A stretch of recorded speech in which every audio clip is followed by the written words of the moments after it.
है बंधुओं की भक्ति दो लोगों के हृदय में प्रकट होती है। बहुत ध्यान से सुनिएगा। या तो उस भक्त के चित्त में भक्ति का प्रादुर्भाव होता है जिसके चित्त में पूर्व से ही संस्कार विद्यमान है, पूर्व जन्म से ही संस्कारी है।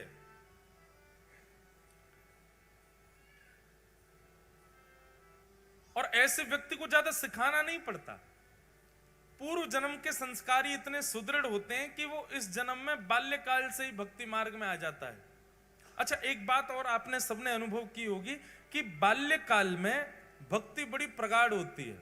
छोटे छोटे बच्चों को लीला बहुत अच्छी लगती है, छोटे बच्चों को ठाकुर जी की सेवा बहुत अच्छी लगती है, छोटे बच्चों को कीर्तन बहुत बढ़िया लगता है। पर जैसे ही वो 15-16 वर्ष के होते हैं फिर क्या हो जाता है उनको, फिर अचानक से एक परिवर्तन उनके चित्त में आ जाता है। वास्तव में हमारे पूर्व के संस्कार वो दिखने ही शुरू होते हैं 12-13 वर्ष के बाद। शास्त्रों में भी 12 वर्ष तक के बालकों के द्वारा किया गया अपराध अपराध नहीं माना जाता। 12 वर्ष का बालक भी अगर कुछ करे तो उसको पाप में नहीं गिना जाता। तो हमारे संस्कार जो पूर्व जन्म के हैं वो प्रकट होने ही प्रारंभ उसके बाद में होते हैं। इसलिए अचानक से परिवर्तन दिखता है कि बालक अचानक से फिर बिल्कुल विमुख हो जाता है ठाकुर जी के। तो भक्ति के जो बीज अंकुरित होते हैं वो दो ही प्रकार के लोगों के चित्त में होते हैं, या तो पूर्व के संस्कार जिसके चित्त में हो, या फिर घोर नास्तिक हो और अचानक कोई जीवन में ठोकर लगी और बदल गया। सदन कसाई जो हैं इनके पूर्व के संस्कार बड़े सुदृढ़ हैं। भले ही कसाई थे लेकिन जब मांस तोलते थे ना तराजू पे, तो भी हरि चिंतन करते हुए तोलते थे। और सबको पता है, प्रसिद्ध है कि वो एक जगह बाट नहीं रखते थे, पत्थर रखते थे। उन पत्थरों में गलती से शालिग्राम भगवान थे, शालिग्राम भगवान से ही तोलते थे मांस को। एक दिन एक संत वहां से जा रहे थे और उनकी दृष्टि अचानक से वो तराजू पर पड़ गई। बहुत ध्यान से सुनिए सब लोग, बहुत सुंदर कथा है सदन कसाई की। तराजू में पड़े भाई जब शालिग्राम जी दिखे, नाक पे ऐसे कपड़ा रख के निकल रहे थे, और एक बार तो निकले, फिर उन्होंने सोचा ये शालिग्राम जी तो नहीं है। लौट करके वापस आए, पुनः उसके तराजू की ओर देखा तो आकृति और आकृति में जो भाव था, वैष्णव को ना देखते ही पता चल जाता शालिग्राम जी हैं कि नहीं। मैंने कई घरों में देखे हैं पेंटेड शालिग्राम जी होते हैं जो बिल्कुल ही सिलपिल्ले जैसे हों, बिल्कुल ही सपाट महाराज, बिल्कुल ही ऐसे चिकने कि कोई उनमें बिल्कुल भी हल्का सा भी कोई अंश ऐसा ना दिखता हो मानवों के तन जैसा। समझो वो शालिग्राम जी अभी स्पष्ट नहीं है, वो शुद्ध शालिग्राम नहीं है। शालिग्राम जी का तो रूप बिल्कुल जैसे मानव की त्वचा का स्पर्श होता है ना, ऐसा स्पर्श होता है शालिग्राम जी का। देखते ही संत पहचान गए कि तो शालिग्राम जी। उन्होंने कहा राम राम राम राम, अरे पाप तो तुम करते ही हो मांस बेच करके, ऊपर से शालिग्राम भगवान को तुमने जो है बाट पर रख रखा है तोलने के लिए मांस।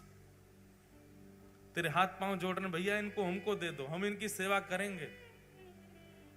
सदन कसाई घबरा गया, बोले मुझे नहीं पता था ये भगवान है, आप इनको ले जाओ। और संत उनके यहां से शालिग्राम भगवान को ले गए, पंचामृत अभिषेक कराया, चांदी के सिंहासन पर सुंदर तिलक आदि पधरा करके, इत्र आदि लगा करके, माला पधरा के श्री शालिग्राम भगवान को विराजमान किया।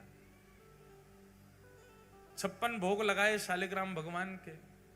आरती पूजा करने के बाद में रात्रि का समय दूध भोग लगा करके संत तो शयन में चले गए, ठाकुर जी को भी सुला दिया। संत के हृदय में बड़ी प्रसन्नता कि अब मैं ठाकुर जी को कहीं से रेस्क्यू करके लाया हूं, सही जगह आ गए अब ठाकुर जी। अर्धरात्रि का समय हुआ, ठाकुर जी स्वप्न में रोते भय आए, नेत्रों में अश्रुपात हो रहे हैं, उदास चित्त है। ठाकुर जी स्वप्न में आए संत के। संत कहने लगे, बोल भगवान आप इतने उदास क्यों, इतने इतने अप्रसन्न क्यों हो? सिंहासन में कुछ कमी है? आपकी प्रसादी में कोई कमी छोड़ दी क्या? मैंने सेवा ढंग से नहीं की क्या? माला में सुगंध ही नहीं थी क्या? प्रसाद में स्वाद नहीं था क्या बात है ठाकुर जी, आप इतने उदास क्यों हो? ठाकुर जी नेत्रों में अश्रु भरे और संत से कहते हैं, मुकु सदना की याद आ रही है, मुकु सदन की याद आ रही है। संत उठ करके बैठ गए और ठाकुर जी से कहने लगे, जय जय,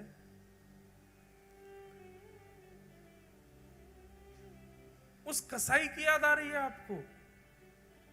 वो मांस विक्रय करता है और मांस का तोलना आपसे करता है।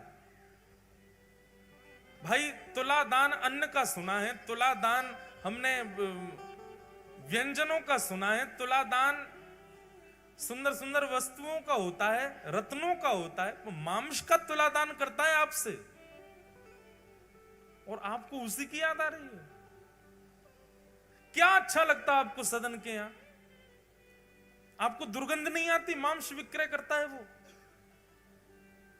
ठाकुर जी कहते हैं वो सब बात अलग है कि मांस विक्रय करता है, जैसा भी है, जो भी उसके गुण संस्कार, उसका जो भी कुछ है, वो सब बात एक अलग है। पर जब वो तराजू उठाता है ना, और तराजू उठाते ही जैसे ही मैं लुढ़कता हूं इधर उधर, वो लुढ़कने में मुझे बहुत सुख मिलता है। उसके तराजू में लुढ़कने में जो सुख है ना, वो सुख तो ब्रह्मांड में नहीं है, वो सुख तो वैकुंठ में भी नहीं है। मुझे उसके तराजू में लुढ़कने में बहुत सुख मिलता है।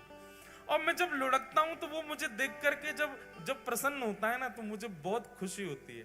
तो मुझे तुम वापस वहीं छोड़े आओ, मुझे उसी के पास रहना है।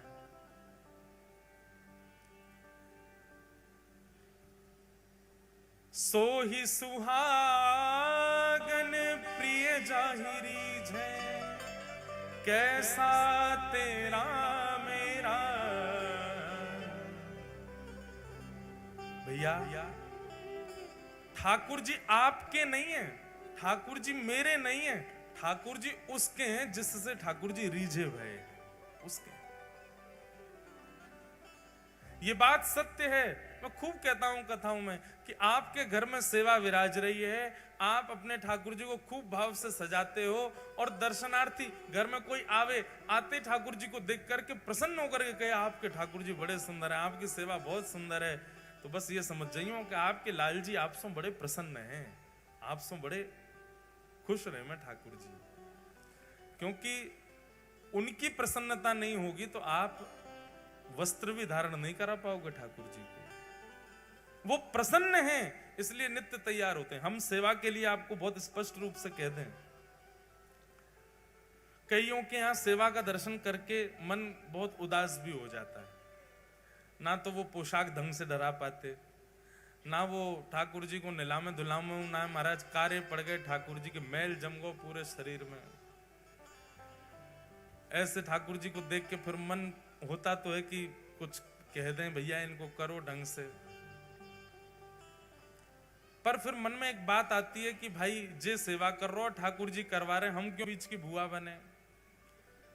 ठाकुर जी को यहां नावे को मन ही नहीं करते होगो।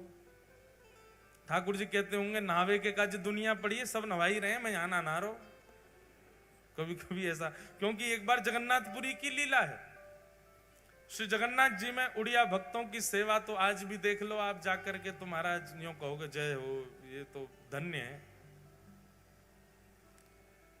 हमारे साथ 2-3 बालक जगन्नाथपुरी के रहते हैं, वो तो बताते हैं, वो तो उड़िया भाषा में भी बताते हैं कि जब जगन्नाथ जी को लेकर के रथ की ओर जाते हैं, पहुंडी यात्रा जो ठाकुर जी की सिड्डी से कूद कूद के आते हैं, ठाकुर जी इतने भारी हैं, कई बार खिंचे नहीं हैं, तो सारे पंडा पुजारी खड़े है करके ठाकुर जी को गारी दें, फिर खाए खाए के भात है गयो मोटो, उठ नहीं रहो अब हमसे। अब वो उड़िया में देते हैं अपनी में, तो ठाकुर जी को ने गारी दी जाए, फिर कहीं अब की खींच रहे नहीं तो धक्का दे देंगे यहीं पे, सो ठाकुर जी उछलने लगते हैं, कूद कूद के फिर आते हैं, खूब आनंद होता है। सब हमारे ब्रज में खूब गारी दें ठाकुर जी को, ब्रजवासी दे सके, हिसार वारे जाके गारी मत दिया ही हो ठाकुर जी है। महाराज यमराज आ जाएगा भैंसा बैठ के, कहते ठाकुर जी गारी दे, तो ब्रजवासी की बात अलग है, ठाकुर जी खेले उनके संग। कई बार कई पद भी होते हैं तो वो मैं गाता हूं तो मैं सबसे कहता हूं, मैं भैया मैं मेरे सामने गाय ली हूं, ब्रजवासी की उपस्थिति में गाय ली हूं, अनुपस्थिति ब्रजवासी की हो तो मत गई हूं, सबको अधिकार नहीं। तो स्थान तीर्थ के लोगों को अधिकार अधिक मिल जाता है ठाकुर जी के सामीप्य का। तो पंडा पुजारियों की सेवा महाराज आनंद की सेवा है वहां तो जगन्नाथपुरी में। श्रीमद रामानुजाचार्य जी महाराज जी को जब ये बात पता चली कि यहां पंडा पुजारी ऐसे सेवा करते हैं ठाकुर जी की, मंत्र मंत्र भी शुद्ध नहीं बोलते हैं, ऐसे कुछ भी पधरा देते हैं और कभी भी ठाकुर जी को सुला देते हैं। जगन्नाथ जी का शयन का समय निश्चित नहीं है, कभी भी सोते हैं और कभी भी उठ जाते हैं। उठने का फिर भी निश्चित है, 4-5 बजे उठ जाते हैं, पर सोने कभी कभी तो 1 बजे भी शयन आरती होती ठाकुर जी की, 2 ही घंटा सोते हैं। रामानुजाचार्य जी बोले ये नियम उचित नहीं है, हम अपने शिष्यों सहित जाएंगे और जगन्नाथ जी की नई सेवा प्रणाली का व्यवस्थित करेंगे। और रामानुजाचार्य जी अपने 5000 शिष्यों के साथ जगन्नाथपुरी पहुंच गए और वहां भीतर पहुंच के सब पंडा पुजारी बाहर कर दिए, तुम लोग बाहर जाओ, अब सेवा हम करेंगे ठाकुर जी की। आचार्य की बात पंडा पुजारी कैसे टाल सकते, बेचारे सब बाहर हो गए, कपाट बंद कर दिए जगन्नाथ जी के, बोले अब केवल शुद्ध तरीके से सेवा होगी। पूरा मंदिर धोया, ठाकुर जी का पंचामृत अभिषेक किया। जगन्नाथ जी बेचारे ठिठर गए, बोले कि ओहो कितनों नवाई दियो मुझे। आपको पता जगन्नाथ जी स्नान कैसे करते हैं? श्री जगन्नाथ भगवान के सामने विशाल शीशा रखा जाता है और जब शीशा में जगन्नाथ जी स्वयं को देखते हैं, शीशा में पानी डाला जाता है, हरि हरि बोलो, नाली है जगन्नाथ। जगन्नाथ जी वही में खुश है, वाह प्रतिबिंब कोई नवाओ। साल में 1 बार स्नान पूर्णिमा पर नहाते हैं तो महाराज बुखार आ जाता है इनको, इनके प्रतिबिंब स्नान करते हैं शीशा में ठाकुर जी को प्रतिबिंब। आप लोग भी प्रतिबिंब को नवा के चले जाए करो कहीं, स्नान है क्यों? हमारे लिए सारे नियम है, ठाकुर जी के लिए नहीं है कोई नियम। रामानुजाचार्य जी ने तो विधि से सेवा प्रारंभ कर दी, रोज स्नान होगा, रोज ये प्रसादी बनेगी, रोज ये इतने बजे कपाट बंद होंगे, इतने बजे खुल जाएंगे, ये वेद मंत्र सुनाए जाएंगे, ये पाठ सुनाया जाएगा। 5 दिन में जगन्नाथ जी सूख गए, पतरे से है गए। आचार्य चरण सो बोले, रामानुजाचार्य जी सो बोले, आप दक्षिण में हमारी सेवा करते तो हैं, आप वहीं सेवा कर लिया करो ना, यहाँ हमको इनके मुताबिक करवाने दो। बोले आप बिल्कुल शांत रहिए, हम आचार्य हैं, हमारी आज्ञा आपको माननी पड़ेगी। ठाकुर जी चुप हो गए, ठीक है भैया क्या कहें। लेकिन बाहर खड़े सब पंडा पुजारियों को ठाकुर जी को बड़ी याद, ठाकुर जी को याद आ रही है। रात्रि कपाट बंद हुए, बलभद्र सुभद्रा जी से ठाकुर जी बात करने लगे, मुंह को तो बहुत याद आ रही है। ये सब उड़िया वैष्णव मेरे सामने मटक मटक करके हरि हरि बोल के जैसे नाचते हैं, मुझे बहुत सुख मिलता है। ये जैसे भी हैं, ये जैसी सेवा करते हैं, मुझे वो भाती है, मुझे वो बहुत प्रिय लगती है। मैं कब कह रहा हूं कि भाई वेद जन्य या शास्त्र जन्य सेवा मत करो, पर यहां पर मैं भाव की सेवा से प्रसन्न हूं। अब कैसे समझाऊं मैं आचार्य चरण को?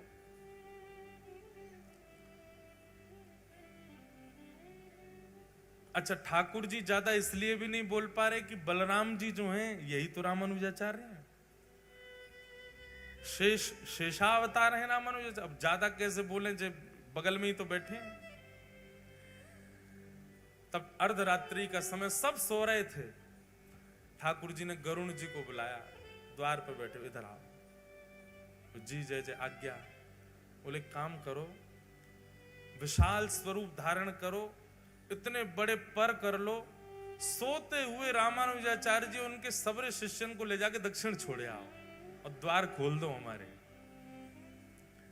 रात्रि गहरी निद्रा में सोए थे सब आचार्य, आचार्य चरण और सारे शिष्य गरुण जी महाराज पहुंचे और तनिक तनिक से किसी को पता नहीं चले चुपचाप सबको उठा करके अपने पंख पर धारण कर लियो, पीठ पर धारण कर लियो और श्री जगन्नाथपुरी से उड़ करके गए दक्षिण भारत में श्रीरंगम में जाकर के सबको खटिया सहित उतारे आए, खटोला सहित ले गए थे और वहां पर सबको सुला करके लौट करके आए, द्वार खोल करके फिर से सबरे पटना पुजारी भीतर कर लिए।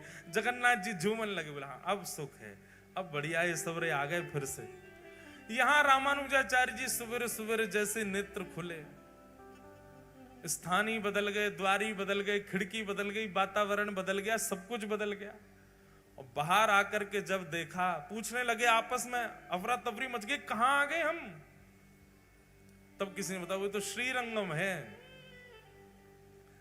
रामानुजाचार्य जी के प्रेमाश्रु प्रकट हो गए और प्रेमाश्रु प्रकट हो गए, दौड़ करके गए, श्रीमन नारायण भगवान शेष शैया पर पौड़े थे, जाकर के उनको हृदय से लगा लिया। बोले नाथ आपकी भक्त वत्सलता की बलि बलि जाएं, आपके इस प्रेम के हम वारी वारी जाते हैं। अरे स्वयं ने वेदों में, स्वयं ने शास्त्रों में इतने नियम बना दिए अपनी सेवा के, लेकिन प्रभु आप तो भाव के भूखे हैं, वहां भाव से आपकी सेवा करते हैं सब वैष्णव जन, वही आपको प्रिय लगती है। विराजो, ऐसे ही विराजे रहो, जैसे उन वैष्णवों को प्रिय लगता है वैसे आप सेवा स्वीकार करो। तो ठाकुर जी को क्या भा जाए कुछ पता नहीं है। पहले मैं टोक देता था घर में जाके ऐसे सेवा मत करो, फिर इन कथाओं के बाद में अब मुझे लगता है नहीं, शायद इनकी इच्छा ही ऐसे रहने की होगी, रहने दो। पर हाँ कहीं ज्यादा ही अनीति होती है तो फिर मैं कह ही देता हूं, मैंने यार चना चनोरी तो भोग मत लगाओ, भोग तो लगाए करो ढंग से। ठाकुर जी के नेत्रन के नीचे मैल जमको ने नवाए तो दे करो, थोड़ा बहुत कहते हैं, ज्यादा नहीं कहते। तो सदन कसाई के यहां ठाकुर जी को लुढ़कवे में सुख मिलता है। संत हृदय से लगा करके शालिग्राम भगवान को सदन कसाई के पास गए। सदन कसाई ने चरणों पर बोले मुझे क्षमा कर दें, आपने जब से कल से बताया मुझे नींद ही नहीं आई कि मैं कितना बड़ा अपराध कर रहा था। संत ने जाकर के कहा सदन तुम कितने भाग्यशाली हो। बोले क्यों? पूरी बात बताई मैंने, तो ऐसे सेवा करके ठाकुर जी को बढ़िया व्यवस्थित किया। रात्रि में स्वप्न में ठाकुर जी आए और ठाकुर जी के प्रेमाश्रु छलक रहे थे और ठाकुर जी कह रहे थे मुझे तो सदना की याद आ रही है, मुझे तो उसी के पास रहना है। ये बात सुनकर के इतना रोए सदन कसाई, इतना रोए। बोले मैं तुच्छ प्राणी, मैं पापी प्राणी, मैं अभागा व्यक्ति, मैं अयोग्य व्यक्ति, मैंने अपने जीवन में कुछ अच्छा नहीं किया, मेरे लिए ठाकुर जी इतने श्रमित हुए, मेरे लिए ठाकुर जी आपकी निद्रा में आकर के रुदन करने लगे।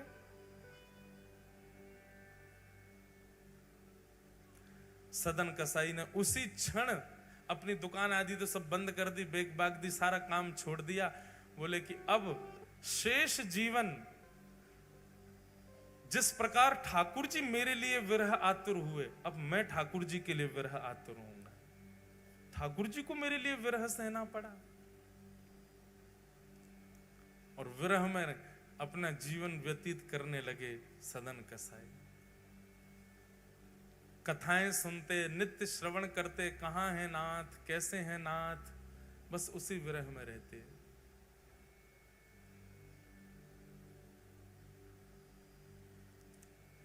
एक दिन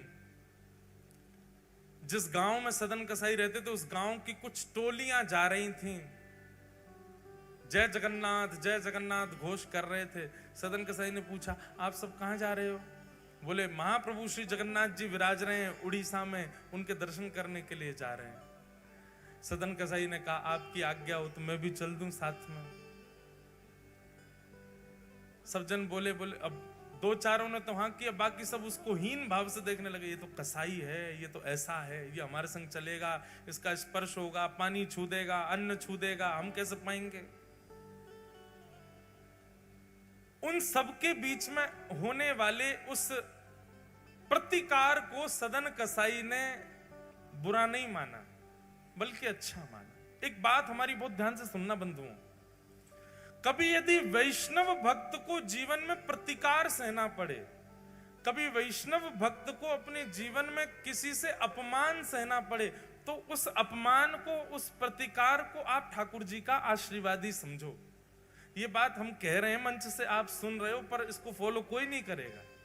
प्रतिकार होते ही आप सबको क्रोध आ जाएगा, एक बार को हमें भी आ सकता है, पर हम मंच से कह रहे हैं, हमको भी प्रयास करना चाहिए, आपको भी प्रयास करना चाहिए। वैष्णव भक्त को प्रतिकार यदि होता है तो प्रतिकार का रूप क्या होता है, ध्यान से सुनना। हम सबके जीवन में जब से भजन आता है, जब से ठाकुर जी आ जाते हैं, जीवन एक पवित्र जैसा हो जाता है, जीवन में योग्यताएं आ जाती हैं। पर हमारे जीवन में, हमारे चित्त में, हमारे प्रारब्ध में कहीं ना कहीं हमारे दोष विद्यमान होते हैं, जो दोष हमारे भजन करने से भी नष्ट नहीं हो रहे। जैसे कईयों का क्रोध नष्ट नहीं हो रहा, कईयों का भजन करने के बाद भी मोह नष्ट नहीं हो रहा, कईयों का भजन करने के बाद भी लोभ नष्ट नहीं हो रहा। व्यक्ति यदि भजन के मार्ग में है और उसका कोई दोष नष्ट नहीं हो रहा, और उस समय कोई भजनानंदी या कोई वैष्णव या कोई धाम निवासी उसका प्रतिकार कर दे, उस प्रतिकार में इतनी सामर्थ्य है कि आपका दोष नष्ट हो जाएगा, अगर आपने उसको सह लिया तो। दो बातें हैं, सह लिया तो आपका दोष नष्ट हो जाएगा, और नहीं सहा तो वो दोष और प्रगाढ़ हो जाएगा। या हमारे भैया वृंदावन में यदि कोई आपको दारी को कह दे तो खुश है जाएंगे, अब हमारा दोष नष्ट हो जाएगा। वृंदावन में कोई धक्का दे दे, जगन्नाथपुरी में कोई आपको कोहनी मार दे, कोई आपको गारी दे दे, धाम निवासी या भजनानंदी, तो अब समझ जाइयो कि आपका जो दोष अति भजन से नष्ट नहीं हुआ, वो इसके प्रतिकार से नष्ट हो जाएगा। बस उसको सह लेना। सम्मानम कलयाति घोर गरलम नीचपमानम क्षुधा, श्री राधा मुरली रवो ब्रज सखे वृंदावनम मत्यज। सम्मान की इच्छा भक्त को नहीं होनी चाहिए, और कोई अपमान कर दे तो उसको सिर पर धारण कर लो, उसको स्वीकार कर लो। बस प्रतिकार में विचलित मत हो। हमको राधा रमन जी गए, हम राधा वल्लभ जी गए, वहां के पुजारी जी ने हमको डांट दिया, वहां के लोगों ने हमारे साथ ऐसा व्यवहार कर दिया, बिहारी जी में महाराज जी अच्छा नहीं लगता, बिहारी जी में ऐसा कर दिया। क्यों आप इतनी शिकायत करते हो वृंदावन की या किसी भी धाम की? कभी शिकायत मत करो। उस प्रतिकार को आप चिकित्सा मान करके सहन करो। चिकित्सा में कभी भी आपके सुख का विचार नहीं होता, आपको कष्ट ही दिया जाता है। इंजेक्शन लगने में कभी ऐसा अनुभव होता है कि नहीं नहीं ये तो बहुत अच्छा लग रहा है, ऐसा लग रहा है मखमली गद्दा छुपाया जा रहा हो? नहीं, आपको श्रम होगा ही। श्रम होता है, चिकित्सा तभी होती है। इसीलिए प्रतिकार को आप चिकित्सा मानो। सदन कसाई ने मन में विचार किया कि ये सब मेरा प्रतिकार कर रहे हैं, सब मेरी निंदा कर रहे हैं, इससे मेरे दोष ही नष्ट होंगे। मैं जगन्नाथ जी के पास जाने लायक नहीं हूं, पर ये मेरा अपमान करके मेरे दोषों को नष्ट कर रहे हैं ताकि मैं उनके योग्य बन जाऊं। ऐसी भावना। पूरी मंडली सब जा रही थी जगन्नाथ जी की जय जयकार करते हुए। अब जिस मार्ग पर सब वैष्णव चल रहे थे, सदन कसाई उस मार्ग को छोड़ के मार्ग से नीचे जहां पर कीट कंकड़ पत्थर और कांटे पड़े हैं वहां चल रहे हैं। बोले मैं इतना योग्य थोड़ी इनके पीछे चलूं।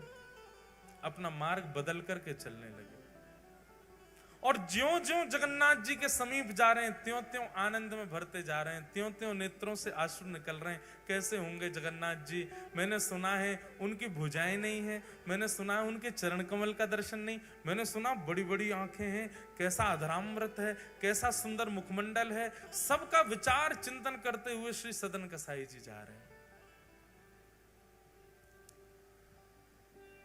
सदन कसाई एक नगर में पहुंचे, और उस नगर में रात्रि विश्राम करने के लिए एक घर के बाहर ही दरी बिछा करके लेट गए। बहुत ध्यानपूर्वक सुनना। उस घर के भीतर एक परम सुंदरी महिला रहती थी, और सदन कसाई का रूप भी बहुत सुंदर था।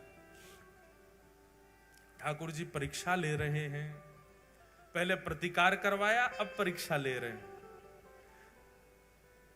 इतनी रुकावटें किसी को अगर धाम जाने में नहीं आती हैं तो समझ जाओ कि ठाकुर जी ने बुलाया हो नहीं है, जबरदस्ती जा रहे हो। ठाकुर जी बुलावेंगे तो उथल पुथल होती ही रहेगी। सदन कसाई लेटे हैं और तभी अटारी से उस महिला ने सदन कसाई को देखा। उनका सौंदर्य देखकर के महाराज आकर्षित हो गए। उसने सदन कसाई की ओर कुछ इशारा किया और सदन कसाई ने देख करके, सदन जी ने देख करके एक बार तो उसको अनदेखा किया, दूसरी बार देखा तो उसने फिर कोई इशारा किया।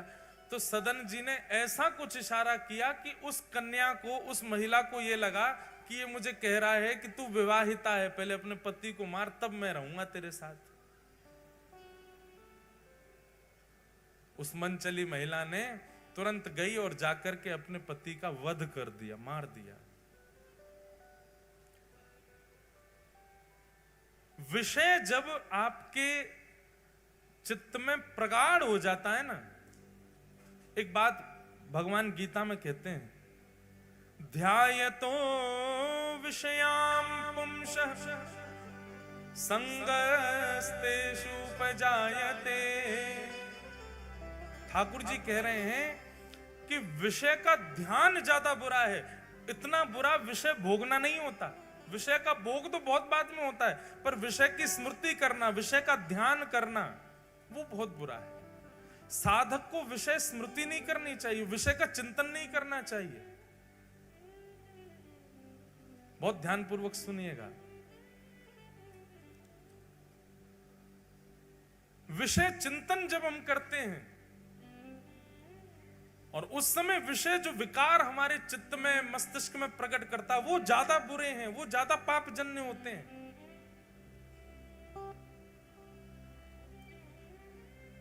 महिला के चित्त में वो विषय उत्पन्न हुआ, उसने अपने पति का वध कर दिया और वध करके बाहर आई और सदन कसाई से कहने लगी, तुम्हारी आज्ञा मान करके मैंने अपने पति को मार दिया। सब लोग इधर देखो, सावधानी से कथा श्रवण करो। महिला गई और सदन कसाई से बोली, तुम्हारे कहने पे मैंने अपने पति को मार दिया, अब तुम मेरे साथ रहो। सदन कसाई बोले, मैंने तुमसे कब कहा कि अपना पति मार दो? अच्छा, तुमने मुझे इशारा नहीं किया था? तुम्हारे लिए मैंने अपने पातिव्रत धर्म को तोड़ दिया, अपने पति को मार दिया।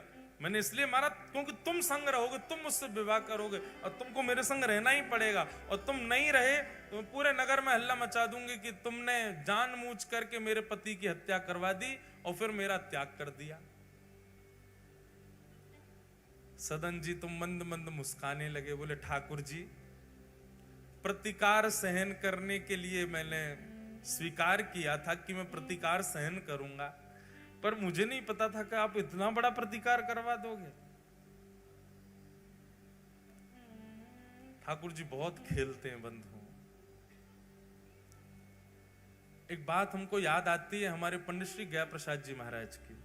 हमारे भैया आए हैं गिरिराज जी से। कल आप कह रहे थे कि पंडित जी महाराज के उत्सव में भैया जी एक बार गिरिराज जी में कुछ प्रसंग रखो। हमारे प्रथम श्रोता हैं पंडित श्री गया प्रसाद जी महाराज, सबरी कथा सुनते हैं सामने बैठ के। आपकी गोद में ठाकुर जी खेलते थे, साक्षात श्याम सुंदर और किशोरी जी प्रकट होकर लीला करते थे। पंडित जी महाराज की एक बात बहुत ध्यान से सुनना। पंडित जी से किसी ने कही, बोले, बाबा जीवन में बहुत कष्ट आ गए हैं, ठाकुर जी कष्टों पे कष्ट दिए जा रहे हैं, क्या करें? परिवार विपरीत हो गया, कार्य विपरीत हो गया, समाज विपरीत हो गया, ठाकुर जी ने इतने कष्ट दे दिए, अब क्या करें बाबा? तो पंडित जी महाराज प्रसन्न मुद्रा में उत्तर देते, भैया जे कन्हैया है ना, जाके खेलवे की बड़ी आदत है, जे हमारे संग खेलो करे। ब्रजभाषा ही बोलते थे शुद्ध, जे हमारे संग खेलो करे, जे कष्ट ना है, जे कन्हैया खेल लो है हमारे संग में। लाला चिंता या बात की मत करे कि जीवन में कष्ट क्यों आ रहे हैं। भले ठाकुर जी तो यूं कह दे, अरे लाला तू कुछ जितनो खेलना हो तो उतनो खेल ले, हमें कोई चिंता नहीं, पर हमको एक वचन दे। बोले, कहा? खिलौना में ही रहना चाहिए, खिलौना नहीं बदलियो लाला कभी, खिलौना सदा मुंह को ही रखिए। लाला कहीं तेने खिलौना बदल लियो और मुंह को किनारे पटक दियो। अच्छा देखो, बालक जिस खिलौने से खेलता रहता है वो ही खिलौना बार बार टूटता है, और जिस खिलौने का त्याग करता है वो सुरक्षित खड़ा ही रहता है कोने में। जो समझो पूर्व सुरक्षित है, बिल्कुल बढ़िया है, कोई जीवन में तुम समझिए कोने धरो भयो खिलौना है। रोज रुदन होता है, रोज परेशानी होती है, रोज विपत्ति आती है, रोज थक जाते हो, रोज ठाकुर जी के आगे कहते हो क्यों ऐसा, तो समझ जाओ तुम प्रिय खिलौना हो, ठाकुर जी रोज खेल रहे हैं आपके साथ, रोज खिला रहे हैं। आज ही श्री जगन्नाथ जी से प्रार्थना करो, हे जगन्नाथ प्रभु, आप कितना भी खेल खेलो पर वचन दे के खेलो कि खिलौना मैं ही रहूंगा, खिलौना नहीं बदलना चाहिए। पंडित जी महाराज की वाणी, पंडित श्री गया प्रसाद जी महाराज। तो वही बात आ गई, सदन कसाई बोले जय जय खेल रहे हो, पहले प्रतिकार करवाया अब अपमान करवा, ठीक है आप खेल लो लेकिन वचन दो मेरे संग ही खेलना और किसी के संग नहीं। लेकिन सदन कसाई ने उस कन्या को स्वीकार नहीं किया, बोले तुम जो अपराध देना चाहो, जो दंड देना चाहो मुझे स्वीकार, पर तुम्हारे साथ नहीं रहूंगा मैं। कन्या ने हल्ला मचा दिया, पूरे नगर इकट्ठा हो गया, सब पकड़ करके सदन जी को राजा के पास ले गए और राजा से जाके कहा कि इसने इनके पति का वध कर दिया, ये कह के कि मैं संग में रहूंगा, और अब इस कन्या का भी त्याग कर दिया। राजा ने सदन कसाई से कहा क्यों भाई तुमने ऐसा किया? सदन जी हंसने लगे, बोले कि मैं क्या कहूं, क्योंकि मेरे पक्ष को मैं रखूं उसके लिए सबूत इकट्ठे करने पड़ेंगे और इतना मुझ पर समय नहीं है। आपको जो दंड देना है वो दंड दे दीजिए, पर बस एक चीज मेरी मानना, मृत्यु दंड मत देना। कागा सब तन खाइयो मेरो चुन चुन खाइयो मांस, दोने नामत खाइयो मोहे पिया मिलन की आस। सदन कसाई रोने लगे, आपको जो दंड देना है मुझे स्वीकार है, पर मुझे मारिएगा नहीं। मुझे मृत्यु का भय इसलिए नहीं कह रहा, मैं अपने नाथ से मिलने जा रहा हूं, एक बार उनको देख तो लूं, कहीं उनको देखे बगैर मेरे प्राण निकल गए तो फिर मैं कैसे जीवित रहूंगा।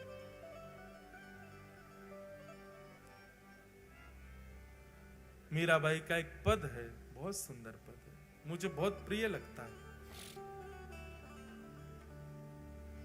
कल रात्रि में भी मैं गा रहा था, कमरे में सब बैठे थे वैष्णव जन।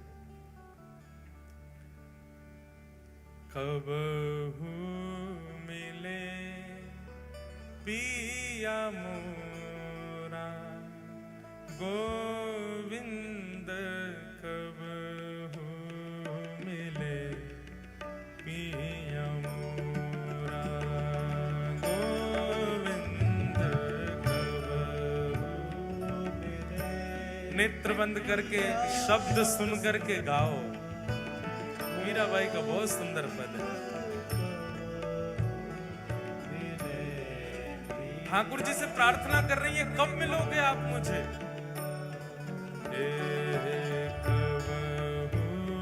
मिले पिया मोरा गोविंद, मिले पिया मोरा गोविंद, मिले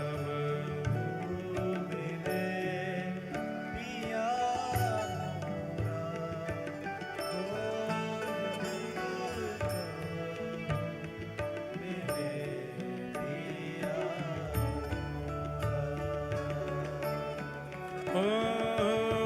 मिलवे को मोहे चाब घनेरो, मिलवे को मोहे चाब घनेरो, मिलवे को मोहे चाब घनेरो,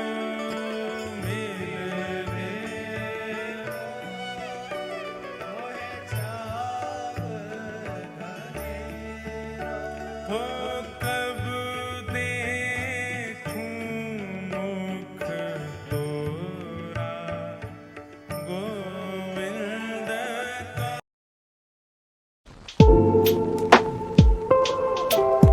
है।